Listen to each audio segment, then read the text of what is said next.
That for the first time, we're alone. So we are. What's the matter? Nothing. You look as if you're waiting. Do I? No. The waiting's over.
That for the first time, we're alone. So we are. What's the matter? Nothing. You look as if you're waiting. Do I? No. The waiting's over.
Explain. Can speak in 5 minutes. All right. I don't lie. Sit down. So, what's the party like? From now, I will have it big before. That's fascinating in South America. So it's a sort of man. Well, he met the council. The man Raiders.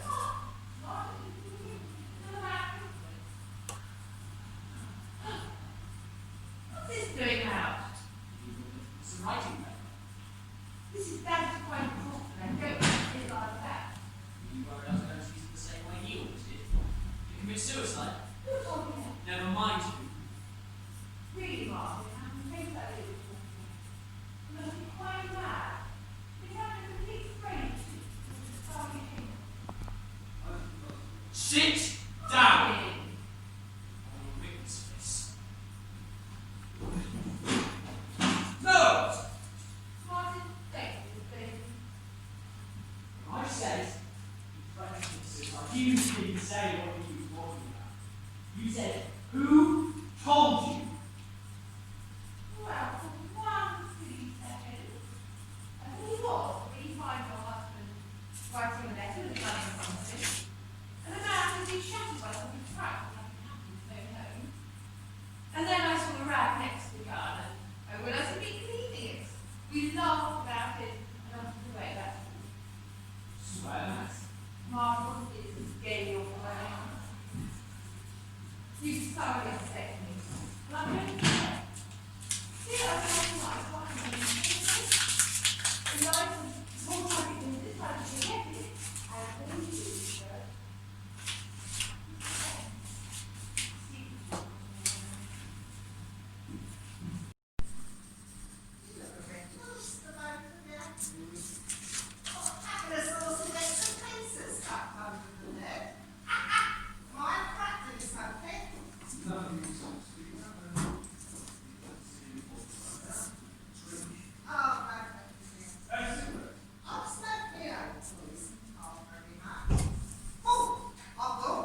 minutes goes away from me.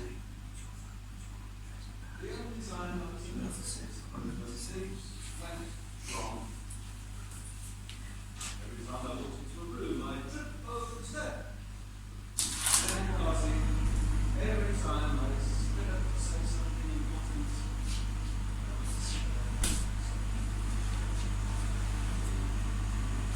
every time! Thousands of nights I have lost met by those people roaring with laughter. Come on.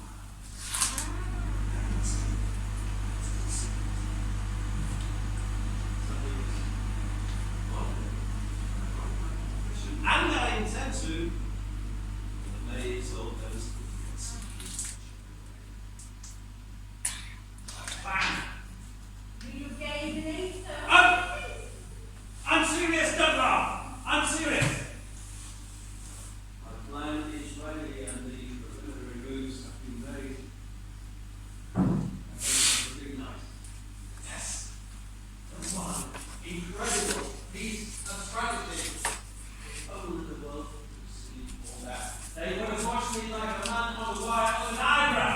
The world would have said, how can he, a human like us, have the courage?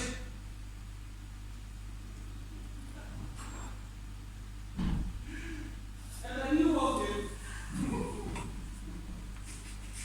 I will never see last night, and then pretty drinking. I can't say I find the result at all attractive. What happened? Hey, but no. Has he got to drink? Yes, I'm sorry. I'm sorry, Henry, about me. I should think so. That's a bit dusty. It's too short and I have the rest on. If you ask me, you can give those chessmen a holiday too. No, don't seem fair. I'll look at the rest of them. Oh, Martin will get it. oh, thank you, Martin. It's in the study in the rest of the book. Anyway. What is this? Martin, I've never seen it before. I bought it this morning.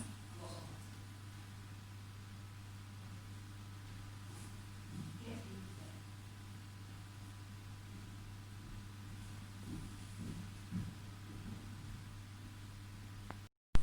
You didn't do it. You must believe that. He thought he had. There was no way there. Vera, I had all that from him earlier and I'm not interested. No drunk convicted. Vera, the one for your just now. What do you mean? And your just is not you. He knows. You didn't know it. Vera, Vera, don't waste valuable time, dear, please. You didn't do it. Vera, was it? When was it? When did it first cross your mind that he had murdered her? When did it first cross your mind that he had murdered her? No. He must be. Was it that first night on the country that you did? Do you remember, in the middle of the night? Then I saw you. The next morning, walking through the dress boy. I saw his face, and you knew it was. But nothing was said. Nothing. And then I don't remember. I saw you say, you did it, didn't you? I turned to the light. His face was grey. Yes, he said, I did it. She'd been telling me for weeks, before she would leave. I was run out of my head. I found her. When I said, for the sake of the boy, you've got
assure you, I have no intention whatsoever of committing. I don't really. What makes you completely active? You have no evidence. No access on you. And that's how it is. If he can have hallucinations, so can I, is that it? Exactly. Are you sure I have nothing to prove he did it? Right. You're wrong, you know. Am I? Would you like to know what it is? No. Your husband once wrote a suicide letter. Remember? Are you referring to the one where you were yourself? The letter disappeared, do you remember? How did it disappear when you wrote it? An admirable witness, clear, unshakable. But will the witness remain so when the evidence is waved in front of her eyes? How now? When did you write such letter? You ought to go for the game of poker, Vera. In a midway. I will not. I don't call yours because I know you have no such letter. Here he is now. So just think about the car. Vera, did Martin give you the book with the doctor's telephone number in it? No, he didn't. In study. I will find it for you. Thank you. What I have more. Okay.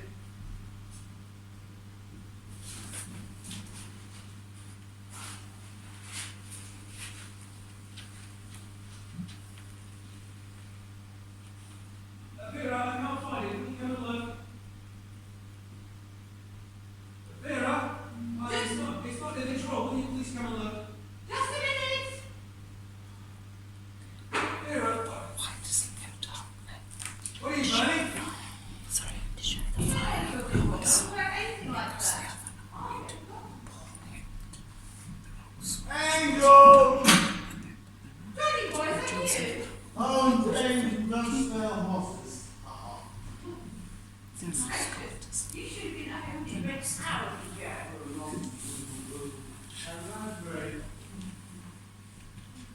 Oh,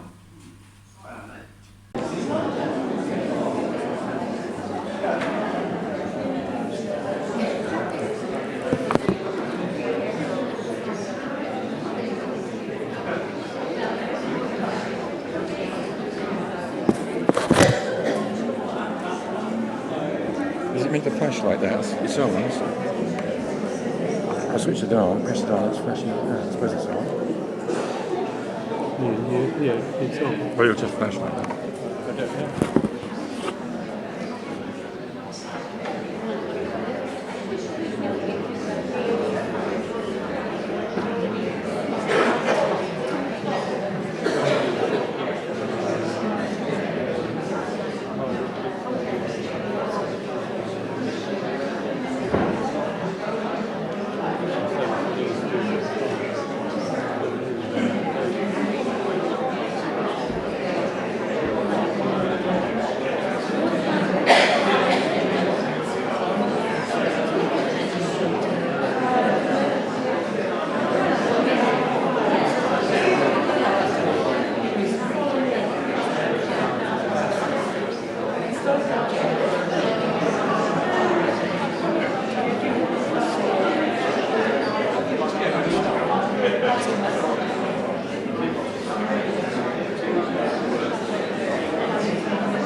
Down this side, it's the second row.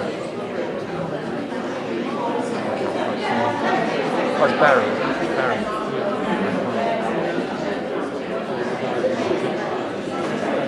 I'll take glasses on.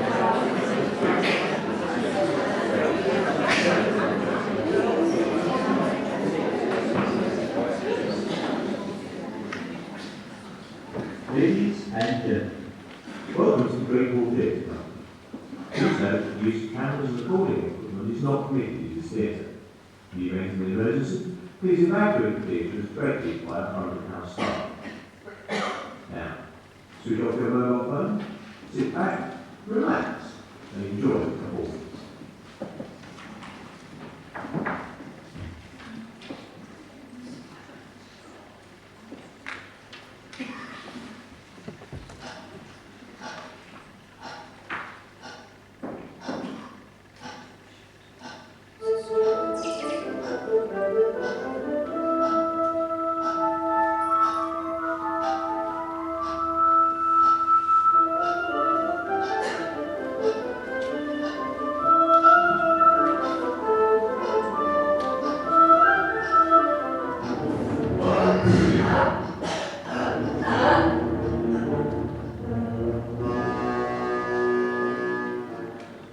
Get out.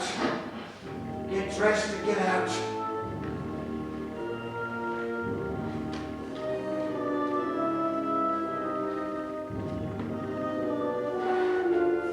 No. Put yourself together, old fellow. Nothing's happened.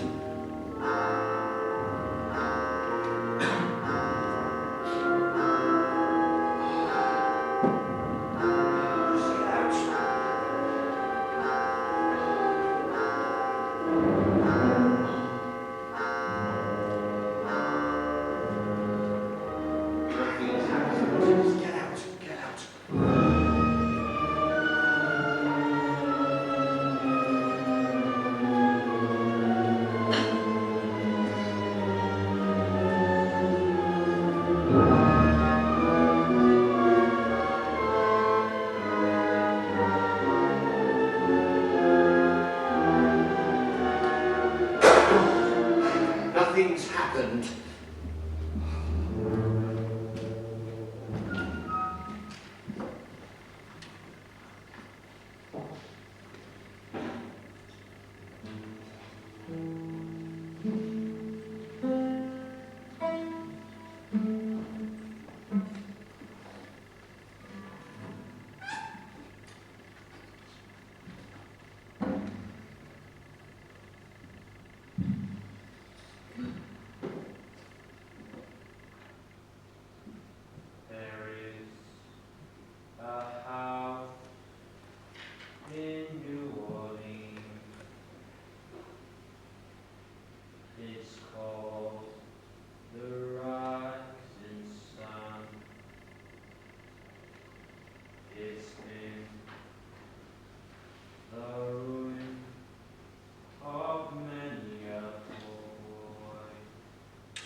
It's all right, Miss Rennie. I'm just thinking over my next sentence. It's rather an important one. I got the place? Yes, Mr. Nedlow? It's my pleasure this evening, gentlemen. Primrose 7825? Yes. 1 minute, please. Would you let them use your name over an article to be called "There was a murder in my flat"? The impertinence. I'm afraid not. Sorry. It is my honour this evening, gentlemen, to address this distinguished gathering, not, as you've been kind enough to call me, the John Nedlow of Nedlow Motors, not as John Nedlow of Nedlow Motors, but as John Nedlow, humble citizen, president of the greatest charitable organisation in the country. I must wait for that. I may even take a sip of wine. I have pleasure in giving the figures for our increased numbers of canteens and welfare centres. Oh, the figures. Oh, I'm so sorry. They're in the study. You should have reminded me. There you are, Johnny boy. I pricked my finger twice, but I'm happy to state no blood was drawn. Show me that, President. Thank you, Angel. Martin, take your feet off the sofa. Thank you, Angel. Martin, take your feet off the sofa. Do all married couples carry on like this as they get older? I beg your pardon. They're more social than ever. It's getting me down. Social? You know what I mean. They're merry and bright, keeping the party going, hiding the obvious fact their lives together are over. If they ever existed. Oh, precious Johnny boy angel! Makes me sick. There, I give the figures and then go on with my speech. You have been kind enough to refer to my benevolent love of my fellow man.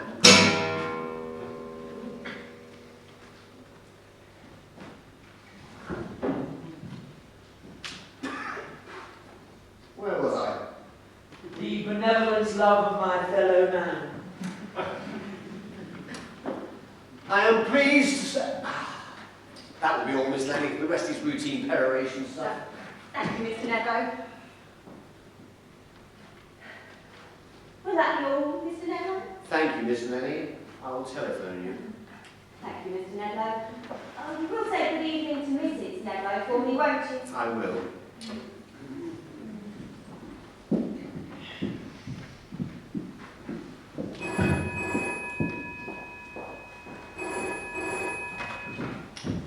Hello?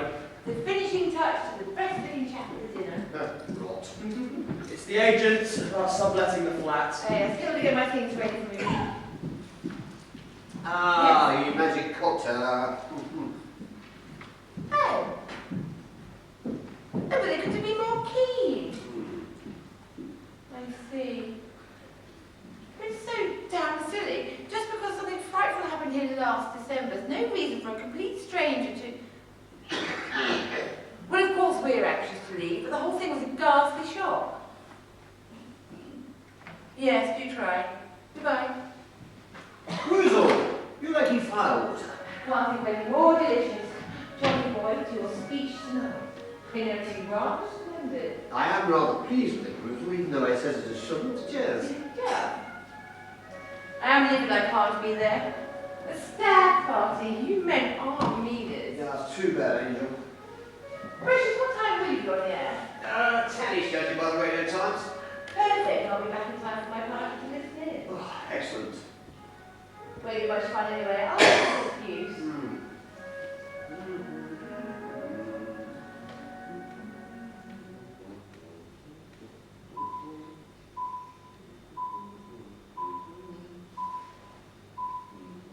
This is the BBC Home Service.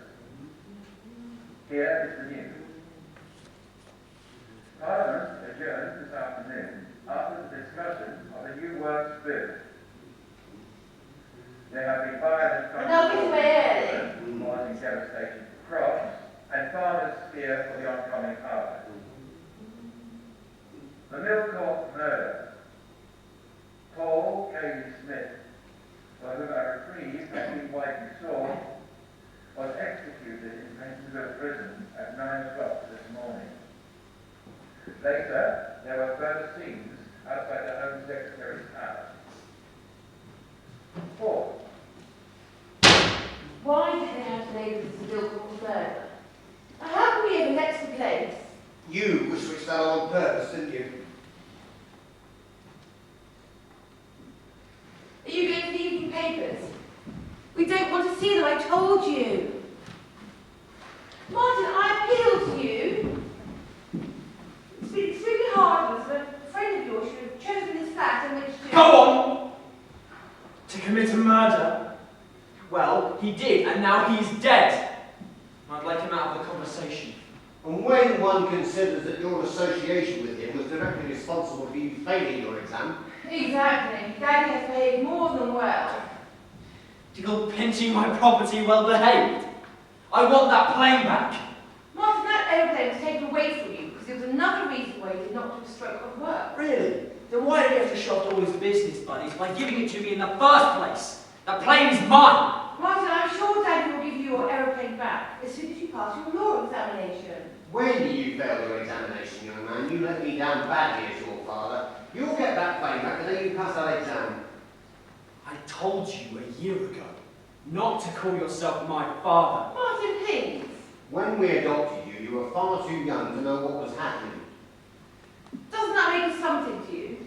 Too young to know what was happening. Exactly, otherwise would I be here now? Let me remind you, young man, that you were 3 years old when I rescued you from that London slum. And why did you adopt me? Why? Because I was a fool. I should have known I could never train that bad fellow. I'll tell you why.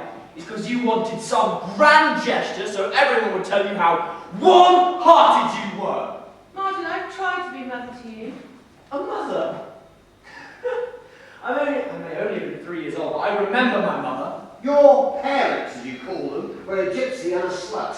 My parents acted like a mother and a father, not like a couple of social workers.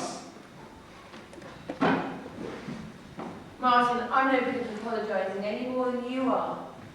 But if I say I'm sorry, will you apologise to Daddy? I'll apologise to you, but never to him. He's been more upset by this tragedy than you realise. In a minute, you'll call him sensitive. Well, he is. How far can loyalty go? Martin, he's my husband. And your loyalty out of what? Pride? No. Habits. Out of nothing. You have no right. Woozle! That's what a firewater. Why not? Your precious And special I've night. decided to withhold your pocket money this week, and you will not go out this evening. I refuse to be treated like a child. Martin. Going out. Oh, leave them there, will you, please, Hilda? Yes, Mother. Oh, I'm sorry, I forgot. Yeah? There's someone waiting. Someone waiting? What do you mean? He's sitting out in the hall, the bell went while we were working, and the gentleman said he'd wait. Well, ask him what he wants and tell him it's going out. Could you give some ideas? Mr. Fenn, they are expecting me. It's a Mr. Fenn. Fair. I'm sorry, Mr. Nedlow. I'm afraid he's just going out. Who is it? I'm so sorry. I should write him for an appointment. I do have an appointment. In a way, that is, I'm Mr. Fenn from Cornwall. Mr. Nedlow's manager very kindly interviewed me. Oh, of course, the tutor.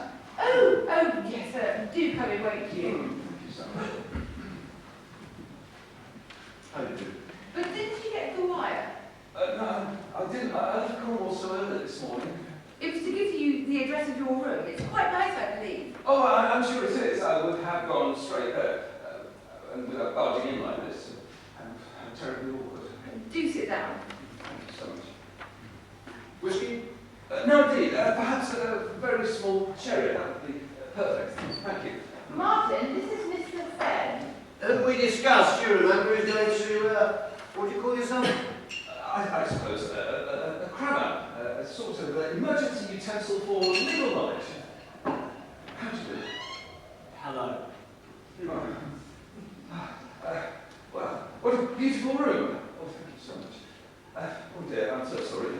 No, it hasn't gone in your beautiful carpet. The crowds at Paddington quite unnerved me. It's quite all right. It's only the evening paper. And how's my Cornwall? Getting wildly British Riviera. I'm very partial to it, aren't you? What with the smuggling and Tristan and the East day, one feels something so rich. I must warn you, he's the most difficult boy. Oh dear, I'm so sorry. You were near St. Ives, were you? Indeed, yes. Did you know Lady Verrin? I'm afraid not. No. Oh, the car. That's all right, Graham. Another sherry? No, indeed. I must be going to. Oh, no, do stay and finish your drink, and have a word with Martin, just to break the ice. His father has his heart in his passing law examination. This is how I have to treat that boy. Locking away the drinks, I feel it very deeply. Oh dear, I'm so sorry. The address of your room. Thank you indeed. Do I read, sir, that you're supposed to be broadcast? So they tell me. I do hope the room has wireless. Let's do this, it's such fun. Martin, will you entertain Mr. Fenn? And make arrangements for the morning, and we will see you tomorrow. Good night. Good night. Good night, sir. I'm so much looking forward to the speech. Thank you. Good night.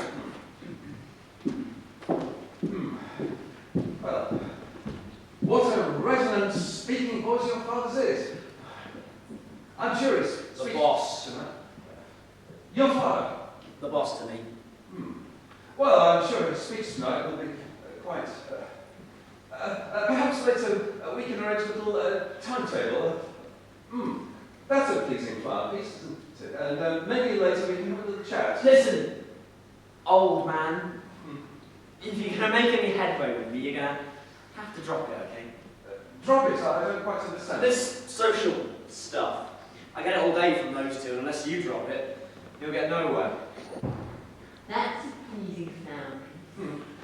It's a bloody awful reproduction, and you know it. I don't know what's behind this desire to please act.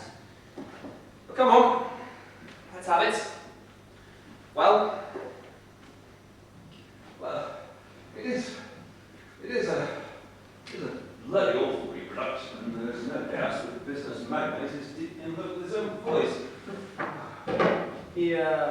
Drink? No one's ever spoken to me like that before. You know, it's almost a relief. Whiskey? What the boss notice? Couldn't care less. So, what's behind your social act? Well, it's not easy to say. I've been trying to please ever since I can remember. Women? No. Employers mostly. With women, I gave up the chase a long time ago, and I realised they don't go in for failures, unless the failure is a thundering overnight success with immense sexual prowess, so in which case I'm not a failure at all. So what am I talking about, Gil? Go on. I've always fallen between two stools. In what way? Presentable enough to be invited to a house once, but not twice. Promising enough to win a prize for the first novel, but never quite given the prize. I've always just missed job after job. I just missed second secretaryship to a cabinet minister. I saw what the man had written. Every qualification, but would never bring it off. Not tough enough. What's the joke? Well, the only time I did bring it off was at the age of 19 at Cambridge. I got a waitress into trouble and married her. Did she walk out on you? Not for 2 years, quite a handicap. And then left me with a child to bring up. No, the only thing I do well is play chess. How about you? Oh, I am a failure too. Oh, you're all right. No, it would be, if I had left where I was. The boss told me when I was 14. I'll never drain that bad blood out of you. Oh, I'll never forget that. You don't sound over fond of him. I hate him. I don't even play chess. I don't believe in anything. But you fly. I got bored with that. Nope. We're both failures. There's been a murder here, hasn't there? What made you bring that up? Tell me about it.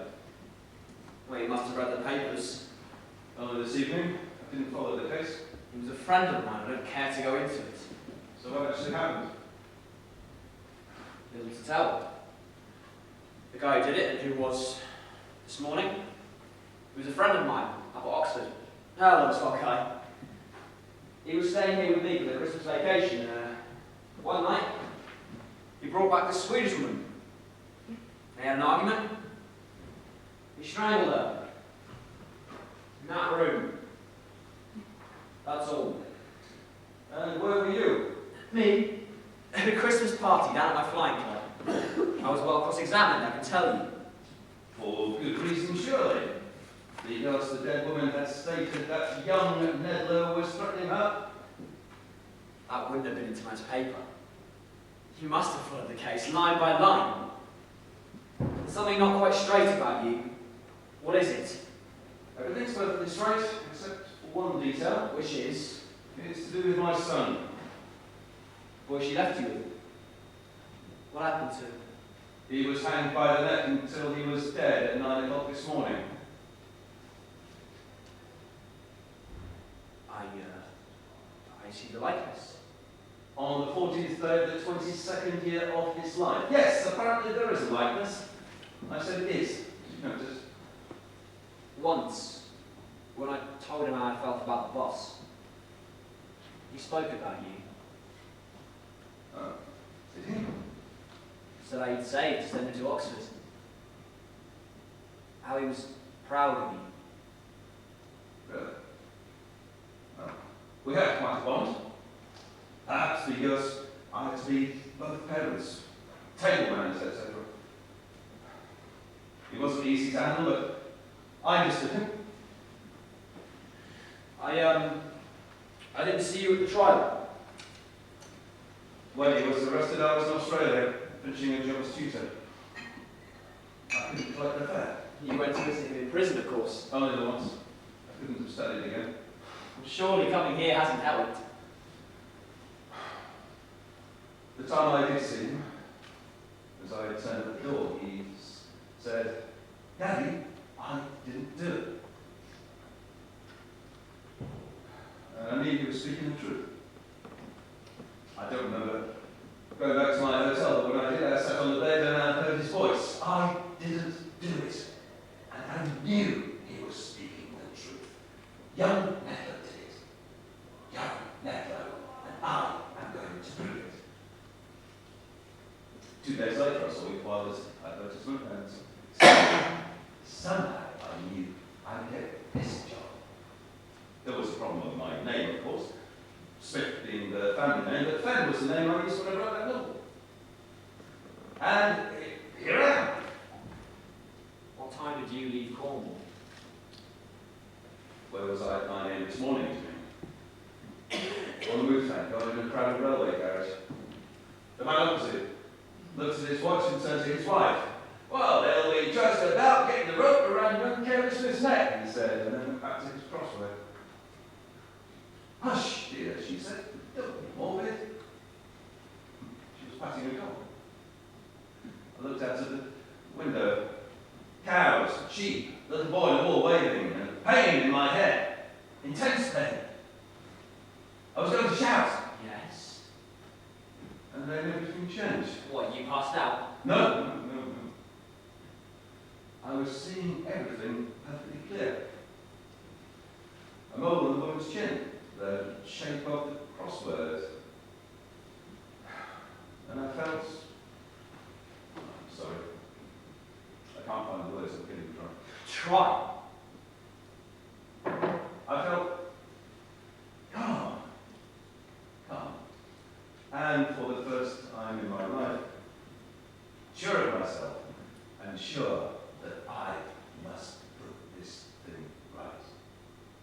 I looked at the other people sitting there so clear, and you know, they were meaningless, just so many ounces of bone and tissue and blood, and no more human than a dog. All that mattered was me in that calm, and connected by a secret current, miles away, I could feel it. My son's broken body being lowered into the quicklime. And I thought, hang on to this. Hang on. And I arrived at that door, your obedient servant. She was right. Don't be morbid. Let's get constructive, shall we? Constructive. Back to the witness box. Question and answer. All right. Well, upon arriving, the first thing you realised is... it wasn't me. Wasn't it? Well, if you still thought it was, would you have told me all that? No. But if it wasn't you, then who was it? I know. You still think it was Paul. Even you. Daddy, I didn't do it. You read the evidence. He was seen by the hall porter bringing the Swedish woman up at 10:20. At 11:10, he leaves alone, face scratched, shirt torn, very agitated, and no tie. Paul's explanation of that under oath was that they were both in his bedroom when she refused him. There was an argument. He dressed and left in a temper. forgetting to put on his tie. I know, but he didn't do it. The next morning, the cook arrives to find the woman strangled with his tie. I'm good. Hello? Ah, Kareem. No, sorry. The boss won't fork out. Yeah. And I'll jolly well ring me in the morning. Until then, jolly good luck and yup, it up. Bye. Sorry about that. Girlfriend of mine. What's all this yolly stuff? What? Oh, it's a little joke we have. Kareem, she's Swedish and can't pronounce her J's. Goodbye. Swedish? Yes. Oh. Right, she was the sister of the girl who died. But Kareem's a better type. I introduced Paul to them both, I'm afraid. Goodbye. Young. I'm not very good at expressing myself. But Paul was my best friend. And if there had been anything I could have done to have saved him, I would have done it. Thank you. Thank you, Martin. I even said young Medlow there. What could Paul have meant by that? He was convinced she told him young Medlow was threatening her. I never fathomed it either. I'd only ever met her twice.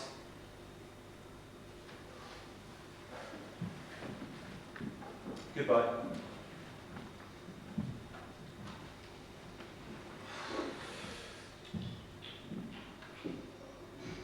Young Medlow. Yes? Young Medlow is threatening me. He is jealous. Oh, don't! I've had so much of the trial I was done for. What did I say? Young Nedlow is threatening me. He is jealous. I didn't. I said, young Nedlow is threatening me. He is jealous. And so did Paul, over the phone. Well, what would he mean by Jon Nedlow? Jealous for jealous. And Jon for John. Jon for John. Jon Nedlow is threatening me. He is jealous. The great Mr. Nedlow. Your adopted father. Ross. You're going to shut that door, put down your bag and take off your jacket. What do you mean? Oh boy, oh boy, oh boy. This has only just begun.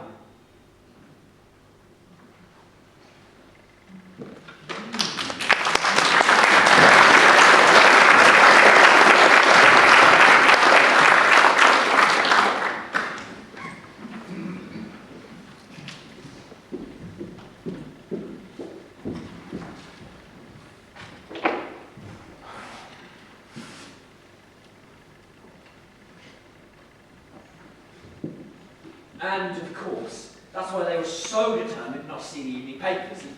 And when I told them the news, they were far more on edge than I thought they ever needed me. I know, but that's not proof. Let's recap our progress. Now. Coffee, sir. No thank you, Hilda, we're both working. Very good, sir.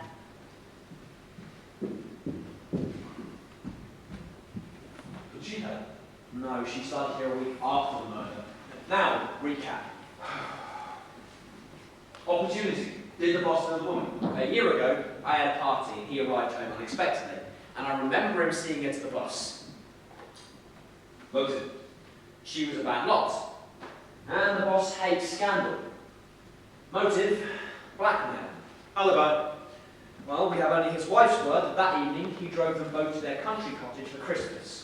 He could have quite easily come back, avoiding the porter by using the fire escape and kitchen entrance, and been back in the country by 2 a.m. Is it likely the boss would make an assignation with another woman in his own flat on the same night? That woman is to be brought back to him by another lover? Perfectly likely. I mean, he can't be seen meeting her himself or bringing her up, so What's more simple than for Paul to bring her back earlier, stage a row, having Paul walk out, leaving her awaiting her master by the back door? It's feasible, but we still haven't tangible proof. We'll get it. I don't see where from. Daddy, I didn't do it. Very well, we'll try again. When Nedlow got word of Paul's arrest, what was his attitude? I don't know, I wasn't there. He was in the country. And what was he like when he came up? Well, he was upset. We all were. The next day, he seemed to suddenly calm down. Suddenly? Yes, it was strange, because that evening he went to the pictures. So, what had happened that morning? Will you please just try and remember any little thing? Well, so much happened. I mean, there was the press calling his office, the police called him, saying Paula made a statement. A statement? Hang on to that. And what was Nedlow's reaction? Oh, I don't remember anything special. Who answered the phone? I did, in their bedroom. And where would that be? End of the corridor. I came back in here, and he was standing there, her over there, and I was surprised to see them there. Why? Because the phone had been ringing for a good half minute at least before even I answered it. Neither of them had answered the phone. Which could only happen when there's been a pretty heated argument. That's true. And when you did look, what were they doing? Well, there was noise. I came through and there was a noise. And what were they saying? Well, nothing. You said you heard something. Yes, a noise. Just a minute.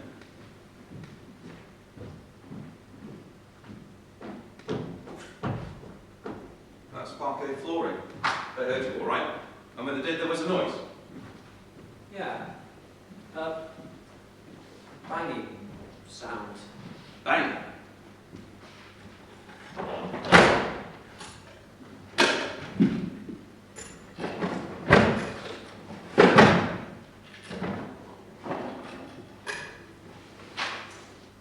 What's that? It's his gun. And bullets. Is it loaded? No. But it was that one. Had Nedlow just struck to kill his wife? No, why should he? He was going to kill himself. He was going to commit suicide. What? Suicide? No. He wouldn't have the guts, not him. And besides, there's nothing to fear from the police. Well, exactly. Not a soul knew. One soul did. What, his wife? Must have. He couldn't have got away with lying to her. Assuming that, she must have said, "We have got to tell the police that poor boy is innocent." He panics, he pleads, threatens to kill himself. She implies that he wouldn't dare and that she's going to go to the police. The next morning, he flourishes the gun, she walks in, bluff works. Nah, can't believe it. Stand there again. So, I walk in. Police on the phone. A statement. He goes to the telephone and lifts the receiver. And she's here. Mm-hmm. Yes, a statement. Indeed. Kate Smith said what? And then she did something. I remember because as he said Paul's name, I couldn't hear the next bit. She did something involving a noise. Yeah. A rustling sound. Rustling? That's it. She picked up the newspaper, which was folded on the desk, and she appeared to be reading it. She was reading it while all this was being said on the phone.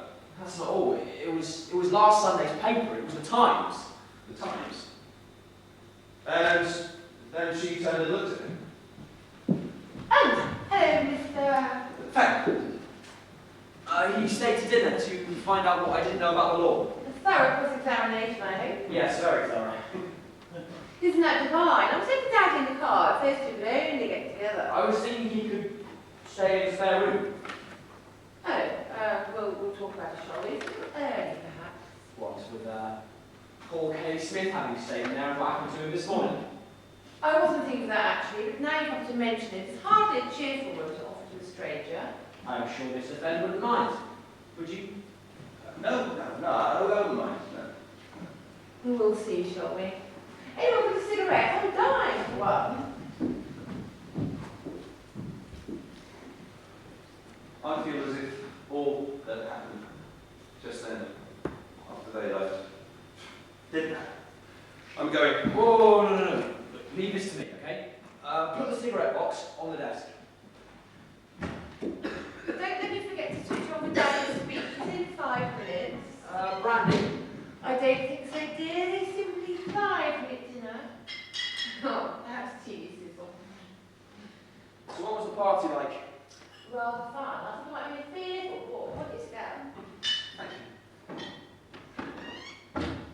Quite fascinating. A quite fascinating South American tennis cigarette. Who told me some hairy things about Peru. She will keep moving them. Emmy Martin, he'd met the fan short in Valparaiso. Oh, this is a mad coincidence. Well, what's this doing out? We were looking for some writing paper. This is Dad's private property and I don't like to sit lying bound. Were you worried? I was going to use it the same way he almost did. To commit suicide? Who told you that? Never mind who. Really, Martin, I'm afraid I that we were talking about. It was quite mad. I'm in front of a complete stranger, too. You ought to be thoroughly ashamed of yourself. I really ought to be going. Sit down! Martin! I want to witness this. No! Martin, don't, dear baby. When I said he was threatening to commit suicide, you didn't say, what are you talking about? You said, who told you?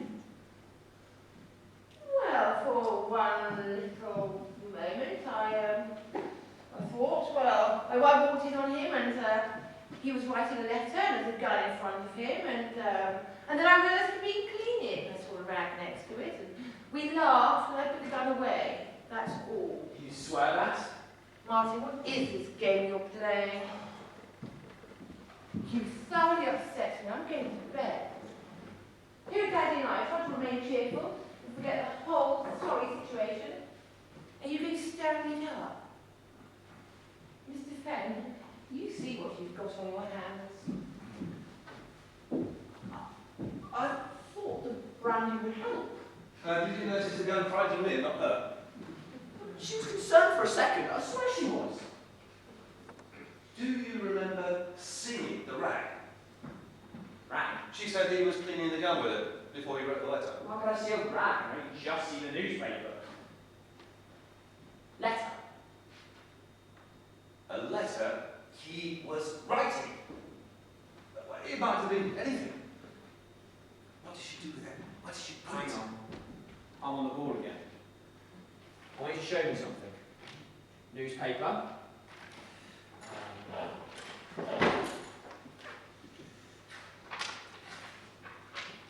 Letter. The gun in his hands, she stood here. Ready? Ready. So, I walk in. Police on the phone. No statement. He goes to the phone and lifts the receiver. And then, she... Exactly what she did. She put the letter in the newspaper. Of course she did. And then she got it away and burnt it. Oh, If only you had got to that newspaper before she did. hang on. Something about a newspaper. The next day, she was looking for an article by the boss. She seemed anxious to find it. Oh, incredibly so. She ransacked the flat, maid in tears. She was looking for the Times. Of course she was. You keep saying that was the Times. Do you remember? Can you recognise that as the Times? No, but it was. Well, then you must have found out about it earlier. What had happened? Well, after that, she took him in there, aspirins and all that, and I went out for a drink, called up at the post office and tried to see Paul. Post office? What were you posting? I don't know, I was thinking of Paul. I posted the Times.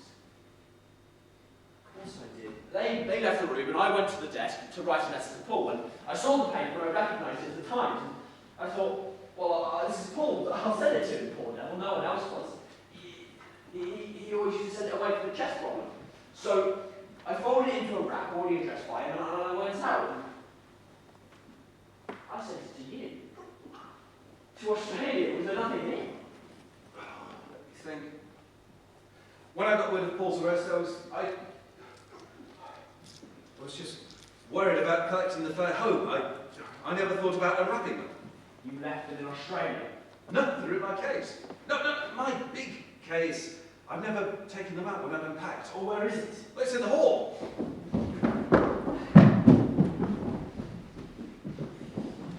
Oh.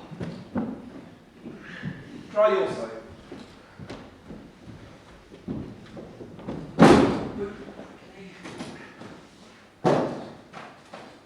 No, they're on the floor. There's just the three. Quickly!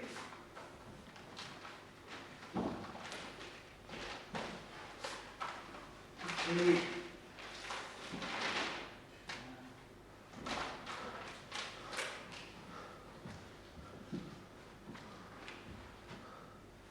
Read it to me, quickly! I am taking the only course left for an honourable man and a soldier to shoot myself with my own gun. There's more, isn't there? Please make it say more. I was jealous of somebody else in the flat, but she was threatening me as well. I went to the big fight at the Albert Hall with my wife. After leaving my wife, I came home and found her waiting for me. I strangled her with a tie. This is a true statement. John Nedlow. Why did I not unwrap those newspapers? Why? He writes this. She walks in as planned, and that evening John Nedlow goes to the pictures. What are you thinking of? The broken neck. Goodbye. Martin, you made me forget all about Daddy's speech.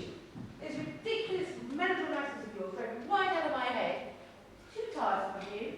And in the name of the qualities which have made us what we are, gentlemen, in the name of courage and of honesty, I give you a toast. Enterprise. I've missed it. If he knew, he'd never forgive me.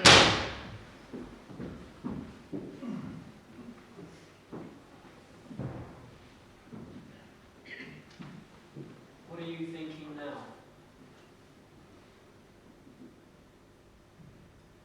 That I am going to kill him.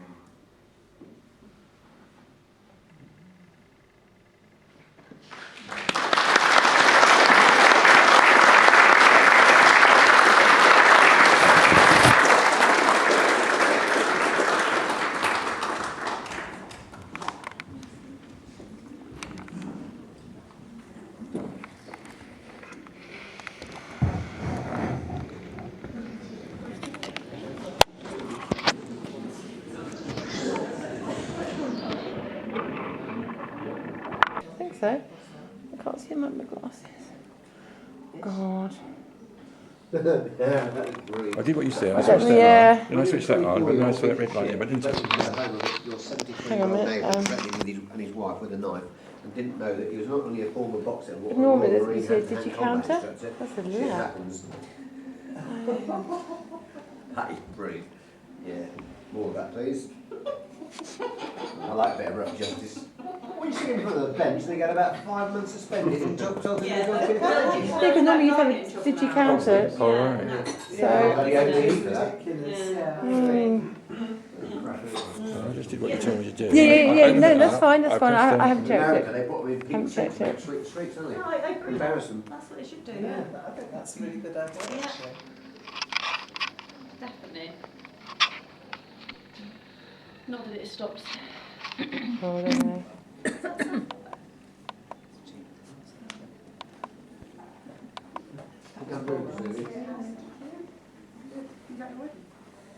It's my maternity.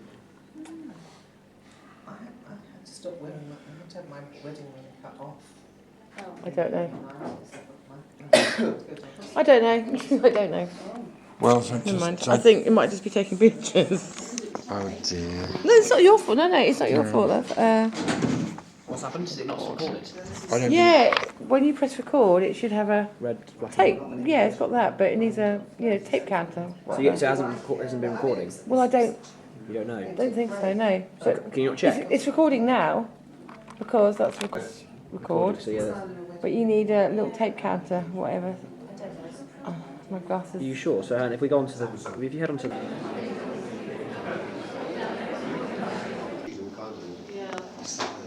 Black gentleman was stupid, I don't have a difference.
Planning themselves for their programs.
Dear sir, I fear that your suggestion comes under the heading of tax evasion and is therefore contrary to the principles of Netherland Motors, yours, etc.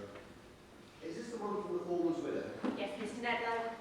Dear Mrs. whatever she is, acknowledging your bank... Martin, what are you doing? packing my books for tomorrow. Well, pack them later, it's very distracting.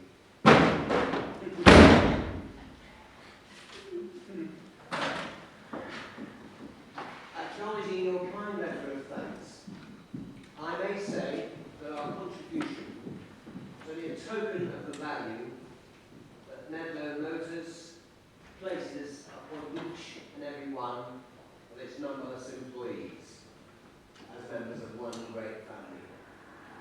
very sincere. Any more? The letter from the judge in Belfast. Ah, yes. Dear Sir George, I am happy to report that my son Martin, after a course under a special tutor, has at last passed that board examination. He is leaving for Belfast immediately to take up the chambers that you very kindly suggested. And in view of our happy association in the past, I should be glad if, as my son, you may put any favours in his way. You agree, that's all, Miss Nanny. I'll see you at the office on Monday. Thank you, Mr. Nedlow. Monday, I'm not till 4 p.m. I have big lunch with the South American manager. Thank you. Have a good weekend. Thank you. Oh, Hilda, turn the bath on, will you? Certainly, sir. Oh, Hilda? Yes, sir. I told you that you're not unattractive.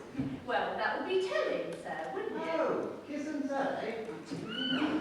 And what was sauce? Sauce for the goose, eh? Sauce for gander? In my opinion, an elderly person taking advantage of a person in his employ is definitely beyond the pale. Elderly? Come on, don't spring to you yourself. You have hurt me very much. Damn. Johnny boy. Ah, no messages. Darling, what have you done to your chin? It's bright red. Bandit or something. Who's been shopping? I bought a farewell present for Walter. Walter? Walter Fenn. Oh, sharp fellow, then. I've never seen a man change so much in, how long has he been with us? 4 months? Something's taken years of him. We keep you was or what? What else? Walter, are your ears burning? Should they be? Oh, I called for the tickets. Oh, Walter, you think of everything. By the way, Woozle, what's your address in Paris? Walter's got it. Oh, I'll write it down. Ah, I have forgotten my pen. Oh. There. Horrible line. Thank you.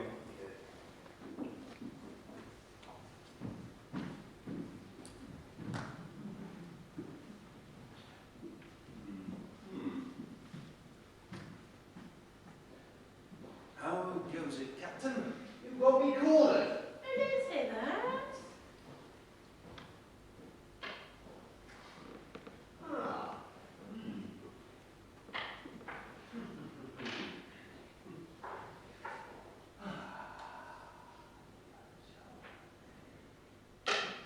Check. Oh, Johnny boy. I'll wait down. Your bath is ready, sir. Hey. Ah. You must have thought of that 4 rooms ago. 5. It's frightening, you know. Poor Johnny boy. It's madly out of character to be beaten, poor lamb. I know, I'm social again. And it's not your. No, it's not. For you. For me. A grateful farewell present from the Nedlows. Thank you very much indeed. That's awfully kind of you. You shouldn't have done it, you know. Well, we have. Do you know when you do stop being social, it takes years off you. Does it? You've got simplicity. What about you? You're not simple. Artificial. No, just complex. Well, I feel simple. Perhaps I mean elusive. Elusive. Well, you're natural, thoughtful, charming companion. And yet, Well, that's what I mean. You're smiling, but one can't get behind your eyes. what do you think's behind my eyes? Oh, tremendous self-confidence. I would have thought your husband you call confident. Not really, he's a child. And you loved him as you would a child. Yes. Years ago, when my baby died, it was a great shock. I'm sorry I wasn't a boy about it, so everybody could understand who hasn't lost a child. I'm sorry, I didn't hear what you said. Your baby. Well, I hoped Martin would take his place. It didn't work out that way, so my husband became my child as well. I must go get changed. Oh, that Very nice of you. Your tickets. 10:37, Victoria Station to Paris.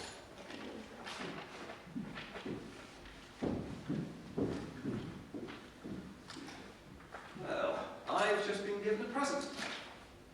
You're all pretty cheerful today. Am I? I feel rather excited. What, the idea of going away tomorrow? He was talking about you just now. Was he indeed? For or against? Said how you changed since you arrived. Well, it has been 17 weeks since I sat in that hall.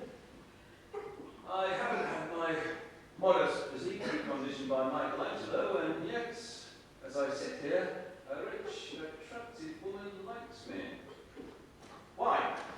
Because people take to a gent who knows what he wants. You ought to advertise how the man in the street can acquire sex appeal in 10 lessons.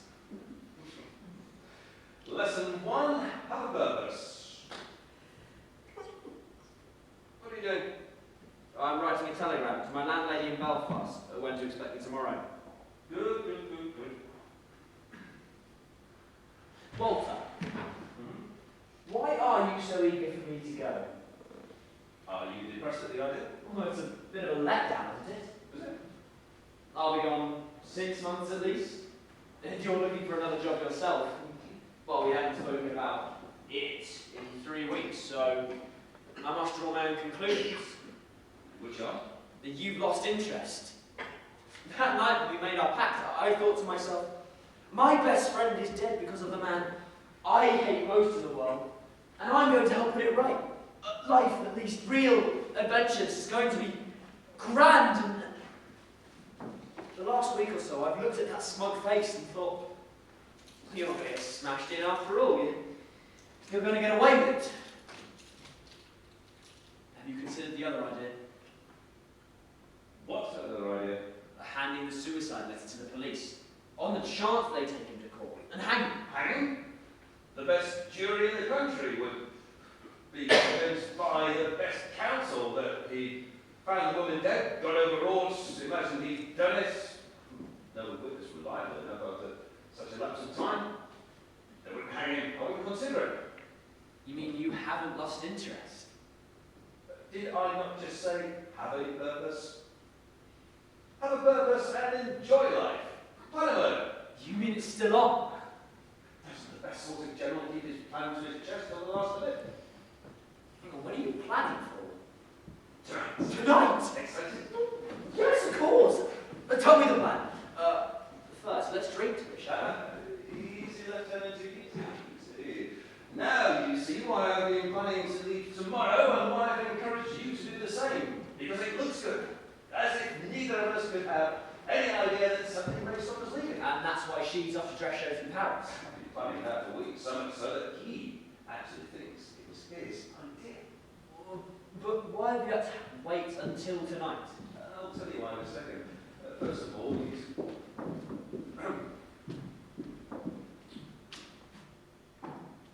Thank you, Hilda.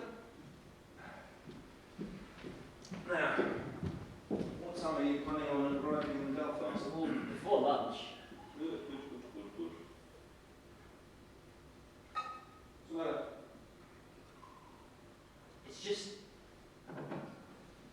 that we're having a sensible conversation about it.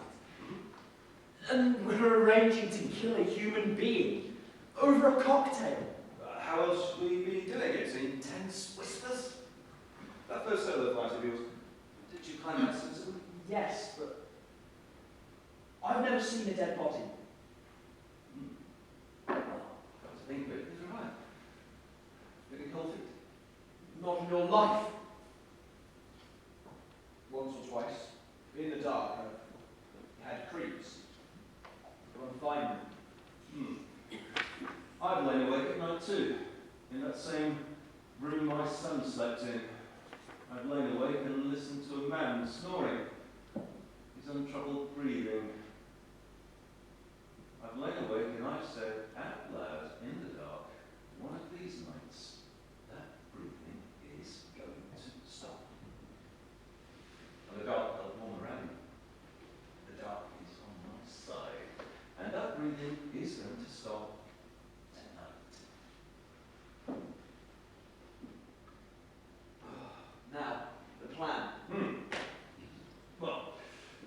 quite a simple one, really. The first thing we need to bear in mind... before I give you the plan, there is something I must prepare you for. I must prepare you for a shock. It may even make you back out. You mentioned earlier killing a human being. Well, that's not strictly accurate. I'm planning on killing two. Two? I've been tremendously against the sacrificing of an innocent party, believe me. Though it's like in war, it's inevitable. And in chess, before a major move, a pawn has to go. Well, he's a pawn. Miss Lanning? The boss is typist. He was here earlier. Yes. Are you fond of that? No, but why took to lunch 2 weeks ago? I know, I suggested it. Well, this certainly is a collection on things, doesn't it? Yes, this is tough. What are you looking at me like that for? Walter, it is a game, isn't it? A game? Well, you've been planning for weeks. I know that. Now when it comes to a point, and you say, as you did just say, quite clearly, I'm going to kill so-and-so. Yes. Well, I realise that, without knowing, you're pretending. Pretending what? Well, that it's a game of chess, and that you can play it to the end, but to do that you have to be something which, by nature, you're not, are you? I'd have to be... what? Ruthless. You mean I'm a coward? Oh, you're certainly not ruthless, are you? By